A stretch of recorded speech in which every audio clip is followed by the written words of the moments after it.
पुराने tax system के मुकाबले नया और आकर्षक हुआ। पुराने के फायदे हुए कम, नए में है अब ज्यादा दम। वित्त मंत्री ने बजट में घोषणा की कि फाइनेंशियल ईयर 2023-24 के लिए नए टैक्स रिजीम चुनने वालों को 7.5 लाख तक की आय पर टैक्स नहीं देना होगा। इसमें 50,000 का स्टैंडर्ड डिडक्शन शामिल है। पुराने रिजीम में कोई बदलाव नहीं है। ऐसे में बड़ा सवाल ये है कि एक आम करदाता नए टैक्स रिजीम को चुने या पुराने को, उसके लिए कौन सा टैक्स सिस्टम फायदेमंद होगा। नए रिजीम को सरकार जब लाई थी तो यह उन लोगों के लिए आकर्षक था जो 25 लाख या ज़्यादा कमाते थे। इसी वजह से कई लोगों ने इसे नहीं चुना।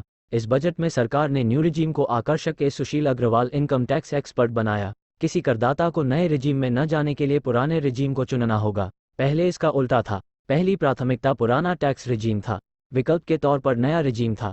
किसके लिए कौन सा सिस्टम फायदेमंद है, इसे समझने के लिए करदाताओं को दो भागों में बांटते हैं। एक, वे जो यंग हैं, जिन्हें अभी सेविंग्स आदि में ज़्यादा रुचि नहीं, ये लोग अभी होम लोन आदि की किस्त भी नहीं दे रहे। दूसरी कैटेगरी उनकी है जो पहले से मकान की ईएमआई दे सहे हैं या कहीं इंश्योरेंस, हेल्थ इंश्योरेंस या दूसरे टैक्स सेविंग इन्वेस्टमेंट कर रहे हैं। इन लोगों के पास सेविंग्स आदि के बाद अपने लिए खर्च के लिए पैसा भी बच जाता है। अब यंग जनरेशन के लिए न्यू रिजीम ही बेहतर है, क्योंकि उनके पास उतना इन्वेस्टमेंट नहीं है और इन्वेस्टमेंट का फ़ायदा सिर्फ ओल्ड रिजीम में ही है। दूसरी कैटेगरी के लोग पहले से इन्वेस्टमेंट, ईएमआई आदि में फंसे हैं। उन्हें उस सिस्टम को चुनना बेहतर है जो इस इन्वेस्टमेंट का फ़ायदा दे सके, यानी ओल्ड रिजीम। कन्फ्यूजन कम करने की कोशिश न्यू टैक्स रिजीम को ज़्यादा आकर्षक बनाने के पीछे सरकार की दो सोच है। एक तरफ कंफ्यूज करने वाली टैक्स छूट है और दूसरी तरफ टैक्स सेविंग स्कीमें हैं। ये चीज़ें टैक्स रिटर्न फॉर्म को जटिल बनाती हैं। उधर टैक्स सेविंग में उलझा टैक्स पेयर अपने खर्च कम करता रहता है। इससे इकोनॉमी